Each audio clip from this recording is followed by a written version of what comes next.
In today's video, I'm going to teach you how to draw a line at an angle to another line. We'll work in AutoCAD and focus on a clean, dependable method that gives you a precise angle and length without guesswork. First, start the line command. You can do that by clicking home, then draw, then line on the ribbon, or by typing line and pressing enter. Either option gets you into the same tool, so use whichever feels faster for you. Next, specify the first point of your line. Click anywhere in the drawing area to place it visually, or type coordinates if you already know the exact location. If you're beginning from the end of an existing line, clicking that endpoint is a quick way to ensure a perfect connection. Before you set the angle, make sure polar tracking is turned on. You can toggle it with F10 and you'll see its status on the status bar. Polar tracking helps you lock to directions and keeps your cursor aligned as you define angles. Even if your polar increment is set to something like 30 or 45 degrees, remember you can always type any exact angle you need.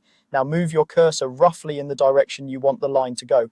AutoCAD displays angles relative to the positive x-axis, which is essentially the standard horizontal to the right. If you need a line at a specific angle to another line, think about that other line's angle first. For example, if your existing line is 30 degrees from the x-axis and you want a line that is 45 degrees to it, you would type 75 because 30 plus 45 equals 75. If your reference line is perfectly horizontal, then the angle you type is already the angle to that line. Type the angle value and press enter. There's no need to add a degree symbol, just the number. You'll see the preview lock to that direction. Next, set the length of the line, type the exact length you need and press enter.